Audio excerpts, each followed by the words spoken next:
Jumpa lagi dengan Garasi Cerita bersama Rumah Baca. Nah, kali ini saya akan bahas buku sejarah.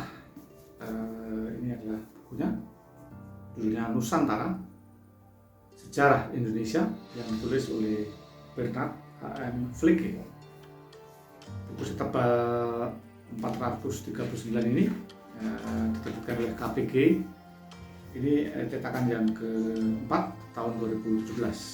Selanjutnya kita sebut Fleeke untuk penulisnya. Nah, saya senang dengan nama penjujulan Nusantara itu dibandingkan dengan Indonesia karena ini cukup menggugah rasa kebangsaan kita. Nusantara adalah nama asli dari Indonesia. Buku Nusantara ini merekam sejarah Nusantara pada rentang yang cukup panjang pada era pra-kolonial hingga pada tahun 1941. Struktur buku Nusantara ini diawali dengan pendahuluan yang menceritakan tentang latar belakang geografis Kepulauan Nusantara, kemudian diikuti oleh beberapa bab, yaitu antara bab 1 sampai bab 16. Bab 1 sampai bab 8 menceritakan tentang perjalanan kerajaan-kerajaan Nusantara pada waktu itu, kemudian dilanjutkan dengan bab 9 sampai bab 13 menceritakan cengkeraman bangsa-bangsa kolonial.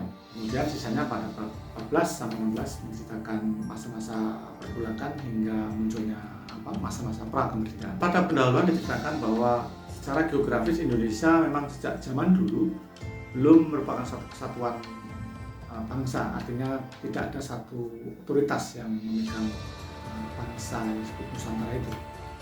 Bahkan Sriwijaya atau Majapahit sekalipun tidak memiliki otoritas untuk menguasai seluruh pulau Nusantara. Apa yang dikatakan oleh negara Kartagama maupun Pararaton untuk kerajaan Majapahit sekalipun sebenarnya tidak mencakup seluruh. Nah, Fleeke di sini mulai tidak mempercayai catatan-catatan sejarah yang ditulis pada buku Pararaton dan negara Kartagama, karena menurut Fleeke itu adalah sesuatu yang dilebih-lebihkan.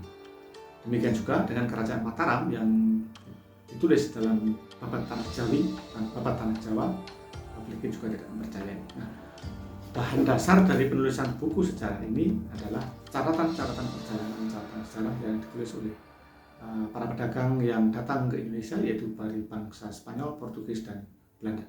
Nah, pada abad 16 mulailah pedagang Portugis datang ke Nusantara pada waktu itu, dan datang pertama kali ke Kepulauan Maluku.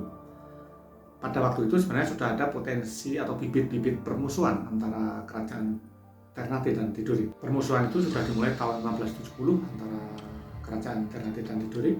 Kemudian Raja Hairun dari Ternate dibunuh, meskipun kedua kerajaan sudah sepakat di bawah sumpah Al-Quran dan Kitab Suci. Nah, setelah Portugis datanglah Spanyol di Maluku. Nah, ini mulai cerita lucu mulai muncul di sini. Nah, teman-teman pasti sudah tahu dalam sejarah ditulis ada namanya Perjanjian Tordesillas. Tahu kan? Ini perjanjian yang disepakati antara Portugis dan Spanyol membagi wilayah dunia di luar Eropa hanya milik Portugis dan Spanyol. Nah, Perjanjian Tordesillas ini disepakati di Tordesillas pada tanggal 7 Juni 1494 dengan meridian 1550 km sebelah barat Kepulauan Tanjung Verde atau sekitar 39 derajat 53 bujur barat. Yang menarik adalah ketika Portugis datang di Maluku pada waktu itu dan Spanyol datang, keduanya bertikai karena memperebutkan wilayah yang sama. Nah, ternyata kenapa mereka bertikai? Karena perhitungan Spanyol dan Portugis berbeda kira-kira 47 derajat dari garis bujur yang disepakati terkait Maluku. Jadi mereka sok mengerti tentang pembagian dunia, tapi mereka sendiri masih tidak jelas.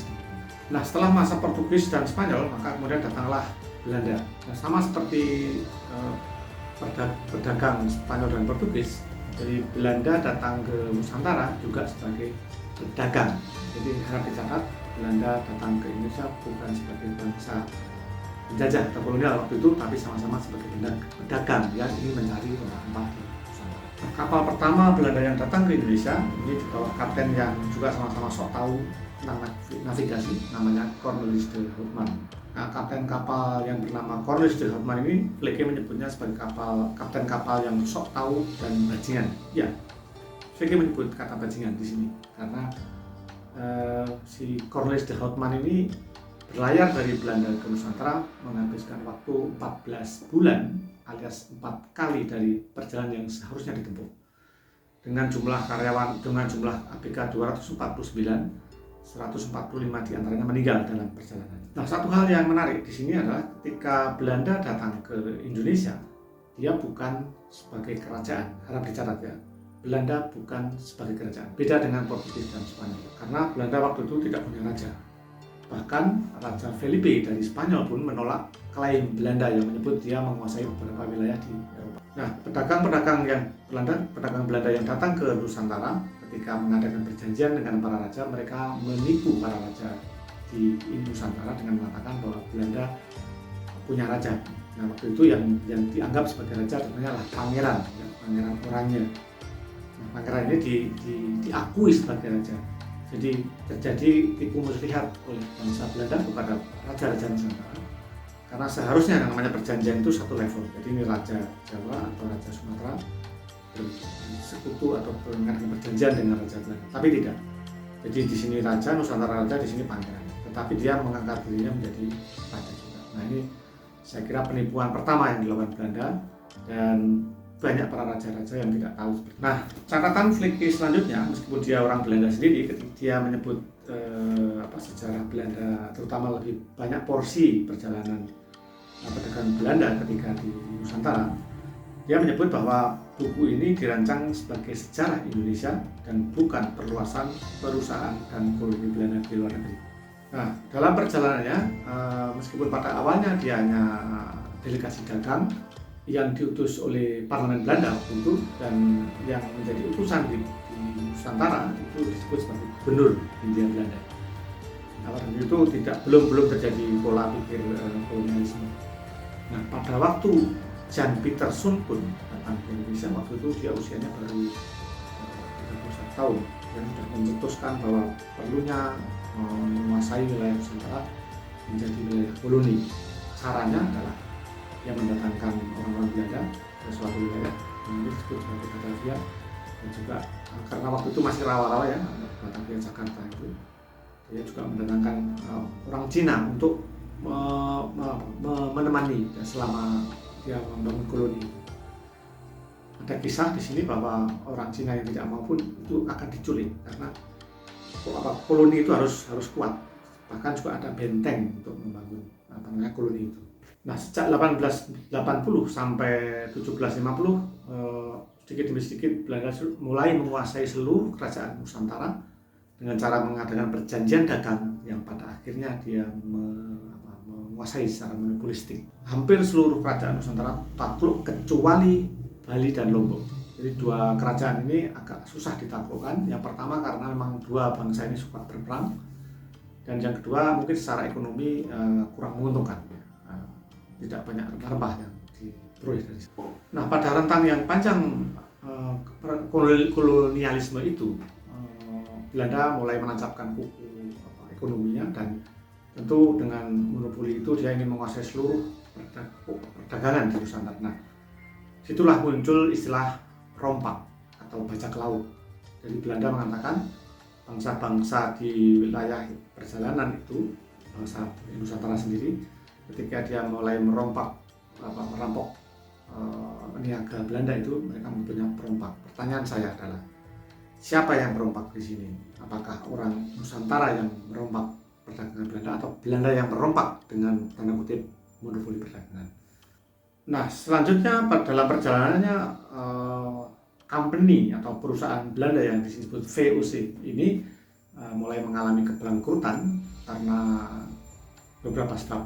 Di antaranya adalah gaji pegawai rendah, kemudian ancaman penyakit, korupsi yang sudah mulai menggerogoti VOC itu sendiri.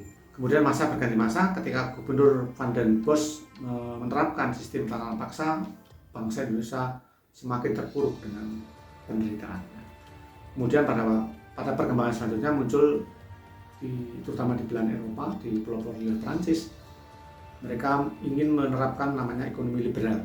Jadi ekonomi ekonomi monopolistik sudah mulai harus ditinggalkan karena itu menyengsarakan seluruh manusia. Jadi pertimbangannya ekonomi justru harus liberal dan pada akhirnya semuanya akan mendapatkan.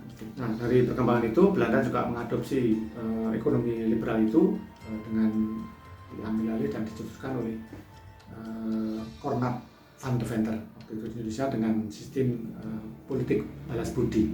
Dan selanjutnya Flikke menuliskan perkembangan sejarah di Nusantara hingga tahun 1941. Saya kira itu dulu untuk pengantar catatan buku sejarah. Ketemu lagi dengan membaca di